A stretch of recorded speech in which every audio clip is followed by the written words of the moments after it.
Good evening, and tonight we're gonna read you another Christmassy story from r/no sleep. This one titled My Family Secret Santa Event Went Horribly Wrong This Year.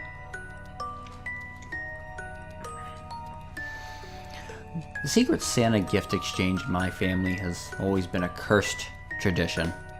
Love it or hate it, it's a part of our holidays. We have a large family, around 30 people altogether, and we play a version of the game where you can steal each other's presents. Now, things have gotten heated in the past, even downright nasty at times, but this year it's really gotten out of hand. So, let me start from the beginning. We were all gathered around the Christmas tree at my cousin Jessica's house. It was Christmas Eve, since that's when our family has always gotten together to celebrate. Turkey dinner had been consumed and desserts were now arranged on the dining room table. The desserts looked delicious but were untouched. We were all too nervous about what was going to happen next. A few people were drinking coffee or beer, while others had wine glasses in their hands and were swirling them thoughtfully, releasing tannins and building tension. There was a strange feeling in the room, an animosity and a lurking hatred which was underlying the entire event, a symphony of snark and cynicism building to a crescendo of contempt. I wasn't sure what was about to happen, but it seemed like it was going to be bad. It felt like a fuse was burning, a sizzling wick inching closer and closer to a stick of dynamite that was ready to blow. "Time for Secret Santa!" my cousin Jessica announced, entering a room with a stocking in her hands, full of numbers written on a little piece of paper.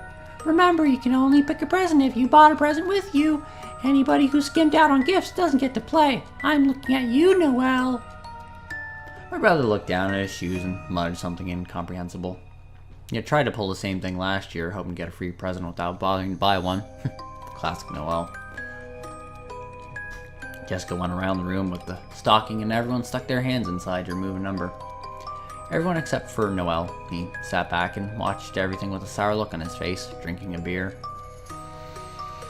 I watched as everyone pulled their numbers from the stocking, and as I did, I thought about all the horrible things they'd done. I couldn't help it. My family was a bunch of pricks. My Aunt Debbie removed a number and smiled with her annoying grin, then slurped some wine from a glass, smacking her lips and loudly saying, "Ah!" afterwards, as she always did. Aunt Debbie had put my grandmother into a nursing home, still in her house, and we were pretty sure she was spending all of her money. But we had no way of proving it, since she'd gotten my grandma to sign a power of attorney form before she'd been officially diagnosed with dementia. In other words, Aunt Debbie was not a very nice person. My Uncle Dave took out a number, then chugged his beer, belching loudly afterwards. Dave's sins were numerous and awful, including defrauding people and the government for disability, but he had done plenty worse than that as well. He was a drunk womanizer and an addicted gambler, and he had been arrested several times for driving under the influence. And those are just things I can talk about publicly. My cousin Randy had been out of jail since he was 16, mostly for beating people up at clubs and bars. He plucked a number out of the stocking, his 5 bulky gold rings reflecting the Christmas tree lights. He had once told me he wore all those rings because brass knuckles were illegal, but there was no law against wearing a bunch of rings and knocking someone's teeth out with those. I could go on, but the point is that everyone sitting around that Christmas tree was awful. And they all hated each other. And me, for various reasons. There was more than enough motive for a dozen murders. We began to exchange Christmas gifts, and things got heated immediately. My cousin Chester had picked the number 1 from the stocking, meaning he got to go first. He opened a wrapped present containing a Henkel knife set, which he said was exactly what he wanted. He clutched the box to his chest protectively, his eyes darting around the room at the potential thieves who surrounded him. His sister, my cousin Jessica, stole the knife set 2 rounds later when it was her turn. It was part of the game, but still, Chester looked angry afterwards, especially when he opened the next gift to replace it. It was a Nora Roberts book that looked like it had been gently used, not quite as nice as the knife set. "Who the fuck brought this?" Chester asked, shaking with rage. "It was supposed to be a $50 value." Nobody would admit to the crime, so the game continued. Chester was red in the face and looked ready to murder someone, but he didn't say another word about what had happened. He tried to look around the room and see if anyone was showing any emotion on their face, but they were all maintaining blank expressions. No one would admit they'd brought the used book, probably taking it from a dusty bookshelf at home so they could save $50. As the game continued, there were more baffling presents, some of proper value, but there were a few that were way cheaper than usual, like an ice pick and a hammer, or a rusty old saw. Nobody would admit they had brought them. Saw a few suspicious glares cast around the room, but the game still continued on. Finally it ended, and the tension could be cut with a knife, or a rusty saw blade. Everyone was glaring at everyone else, looking angry for various reasons. Some were so enraged that they were shaking, others with their faces turning red, their hands gripped around their beer bottles and clutching wine stems so tightly they looked ready to shatter. Chester rose to his feet and dropped the Nora Roberts book to the floor. Raising his hand to point at Jessica, he was still trembling with rage, his face red from too much anger and alcohol. He opened his mouth to say something, like maybe, "Give me back my knife set, you bitch." But then the lights went out, and all hell broke loose. I heard a glass shatter, a woman scream, light bulbs break, tree ornaments were crushed underfoot, and there was a loud noise like scuffling and fighting all around me. Several more people were screaming, telling their attackers to stop, but they didn't relent. One person managed to turn on their cell phone's flashlight function, only to have the device slapped out of their hand a second later, casting the room in darkness again. In that brief flash of light, I saw so much blood. I could hear what sounded like someone's head being slammed into the ground over and over again, and that sent me running. I caught a glimpse of something strange, which took me several minutes to register. At the moment, I just thought it was someone wearing a pair of round glasses, but later I'd come to realize those were night vision goggles. At least one person had come prepared for this. They had known that the lights would go out, and when it would happen. Another scream could be heard, this time from a man, and I tried desperately to get out of the room. Stumbling over people and furniture, I banged my knee hard against something which first I mistook for a couch, but then realized was the back of someone's head. They fell to the floor, and I actually stepped on their hand, feeling their bones crunch beneath my feet as I tried to escape. "Ow, what the fuck?" my Uncle Dave yelled. "Whoops, sorry," I called over my shoulder, diving into the entry hall. I landed in a pile of shoes and realized I was right beside the front door. I could easily get out and escape and call the police. But then I tried the door handle and realized it was locked. Not only that, someone had removed the key which served to lock it from the inside. It had been installed when my grandma with dementia lived there to keep her safe, since she had run off once and nearly got killed. The problem was, without the key, there was no way to get the door open. Suddenly I heard a gunshot and ducked down, crawling away on all fours to try to get to cover. The basement was the safest bet, I realized. From there I could try the back door. Either that or I could try to crawl out a window. As I raced down the stairs, I heard people screaming and howling in pain as they attacked one another. I'd always joked that my family would kill each other over the holidays, but I never really thought it would happen. It turned out I didn't know them as well as I thought I did. When I got down to the basement, I checked the back door and found it was locked as well, with the same missing key predicament on the front door. Someone had planned all of this out, but who? I crossed the room to try the windows next, my mind racing as I tried to decide who was capable of all this.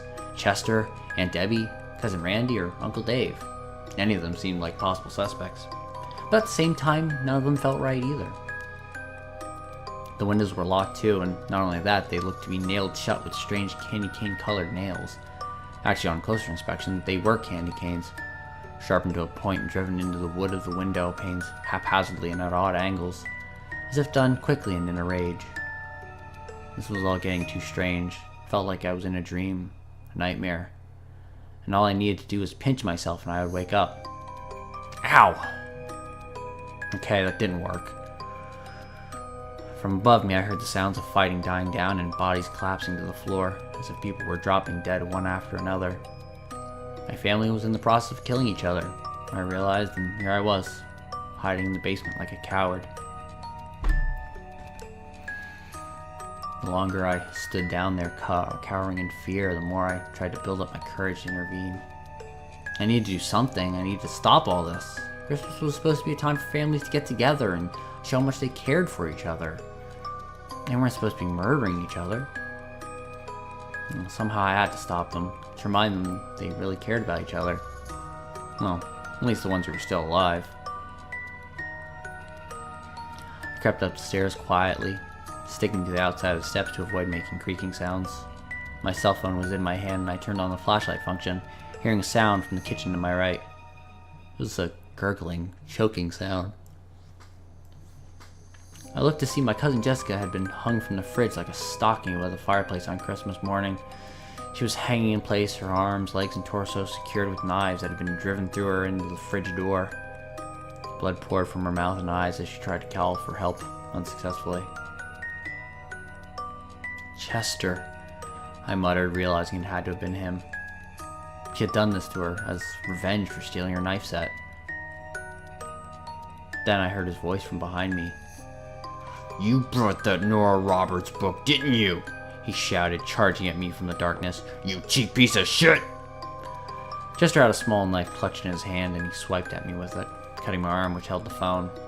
I dropped my only light source, but it landed with blinding light facing up towards the ceiling, casting on the kitchen in bright white light.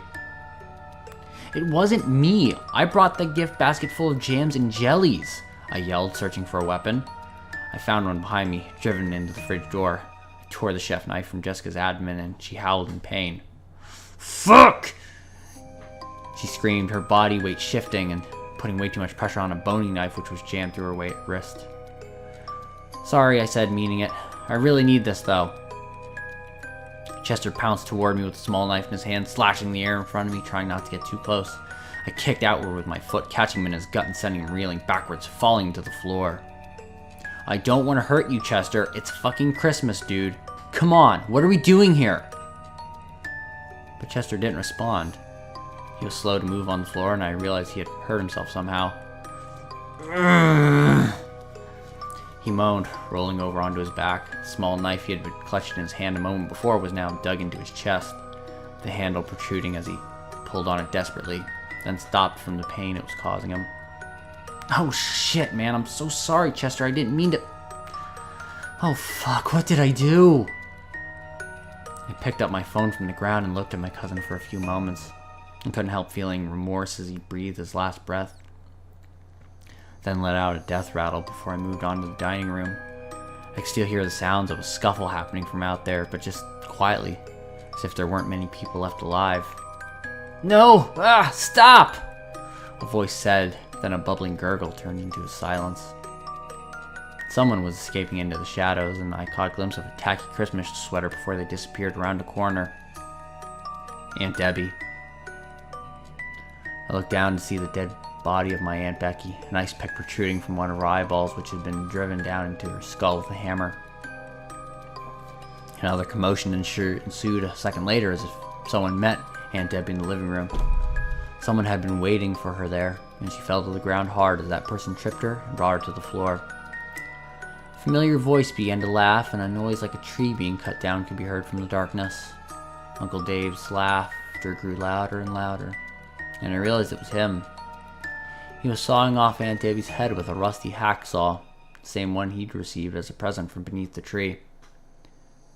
"You bitch! Tried to give me a crappy present again this year. I know you got all that money squirreled away, buried in your hidey holes, and you give me this? Where'd you find it? Buried in Ma's garage?" Blood erupted like a fountain from her neck, and then a second later there was a loud bang, and Dave fell off of her. Someone shot him, I realized. I cast my phone around every possible direction, the beam of light showing the carnage which had become of our family Christmas gathering. Aunts, uncles, cousins. Everyone I knew was surrounded by a pool of coagulated blood, their faces frozen in looks of sheer terror and hatred. They were all dead. Except for one. My brother Noel emerged from the shadows, clapping his hands together slowly and thoughtfully, the pistol tucked beneath his arm. "Noel?" I asked, dumbstruck. "It was you?" He just chuckled at that. "Guess you finally managed to figure it out." But why? They were our family. How could you have done this to them?" He looked around the dead bodies strewn across the floor, and then he shrugged. "You call this a family? We all hated each other. Everyone wanted to kill each other. All I did was give them an opportunity." "I don't get it. So what if we hated each other a little bit? Every family is like that. Every family is dysfunctional and weird, and they get mad at each other for stuff. But it's not supposed to matter. We were a family." "I guess you're just a bit more sentimental than me, little bro. But hey, look on the bright side. Now the two of us can keep all the presents. Everything.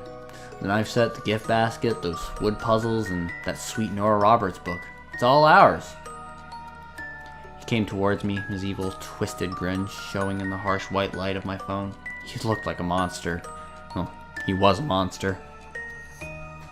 "No, I'll never join you. You're insane. You did all this just for Christmas presents? You bought night vision goggles to kill your family in the dark, when you could have just put that money towards the Secret Santa item and prevented all of this." Noel looked confused at that. "Night vision goggles? I didn't buy any night vision goggles. What the hell are you?" He stopped speaking mid-sentence, letting out a strangled sound. "What? Noel, are you alright?" That was when I saw the sharpened end of a candy cane protruding from his chest. Noel fell to the ground, face down, and the curled end of the candy cane could be seen jutting out from his back, stained red with blood near the entry wound. Squeaky voice laughed from the darkness. "Who the hell is that?" I asked, feeling more scared than I'd been all night. Whoever it was didn't sound like a member of my family. Their laughter sounded strange and high-pitched. Little footsteps scared away, moved towards the stairs which led to the basement. Caught another glimpse of night vision goggles, the red-tinted lenses reflecting in the darkness. For some reason I followed them. I needed to know who it was. I needed to know what the hell was going on. I crept back down the basement stairs, deeper into the darkened space. My flashlight beam began to flicker and die suddenly as if it were a cheap old AA battery-powered beam, instead of attached to my modern cell phone. "What the hell?" I muttered, slapping the side of the device. As I stepped foot down in the basement, the light went out completely, and I was left standing in the darkness. The door at the top of the stairs slammed shut loud and sudden with a noise that made me jump. "Who's down here?" I called out, still holding the chef knife in my hand, which I had forgotten was there. "You better answer me, I'm not messing around." A high-pitched squeak of laughter erupted from the corner of the room, and then it could be heard on the other end of the door. A similar giggle could be heard from a few feet away, behind the couch. Suddenly there were dozens of little voices, all laughing merrily from around me in the darkness. Eyes began to emerge from behind hiding places, and I could see they were all tinted red glass, belonging to the goggles of night vision masks. I was so scared my legs were shaking, my hand trembling as I clutched the knife tightly and spun in a circle, trying not to let them sneak up on me. I was getting dizzy, turning around so fast, but everywhere I looked there were more of them. Their little grins, too small to belong to adults and too grown up to belong to children. These were... No, it couldn't be. It wasn't possible. Elves? Above me there was a sudden noise on the roof. More than one noise, actually. It sounded like 32 hooves dancing on the snow-capped roof of the house.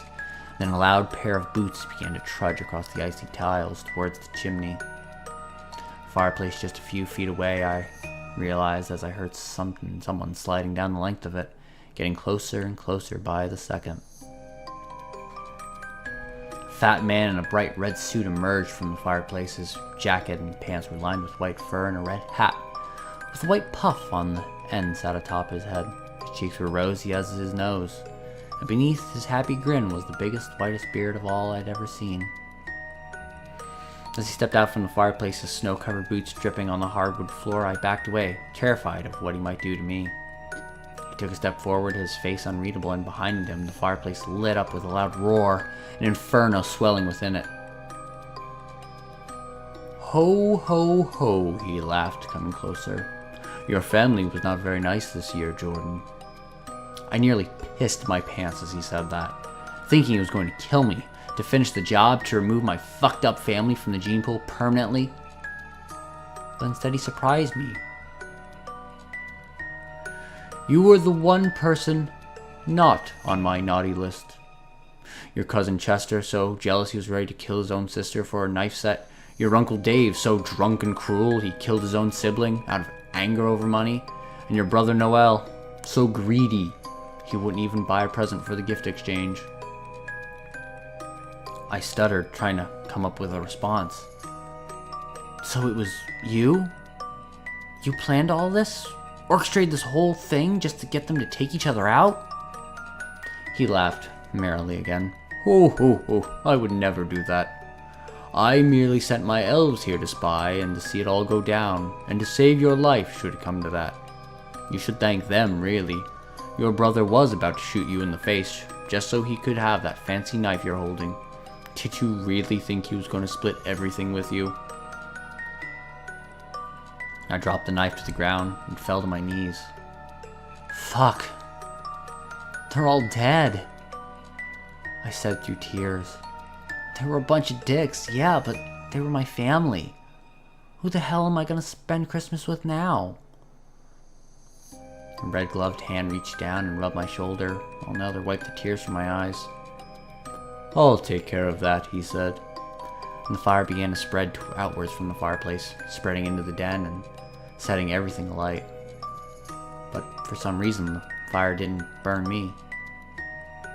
"I'll take care of everything," Santa said with a warm smile, helping me to my feet.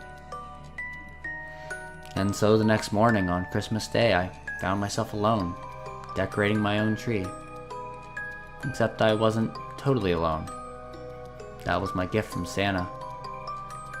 I hung up each decoration carefully, not wanting to break them. After all, I would not be able to replace these fragile glass orbs if they got smashed. I would need to care for them to keep them safe. My Aunt Debbie pounded on the glass, looking terrified in her ugly Christmas sweater. I could hear her tiny voice from inside screaming at me to let her out. My brother Noel looked more resigned to his fate as he sat inside the glass globe watching me. I thought I could see remorse in that look on his face, but it might have just been my imagination. "So, which present should I open first?" I asked my family in their Christmas ornament prisons. "There's a lot of them. Santa said I was really good this year."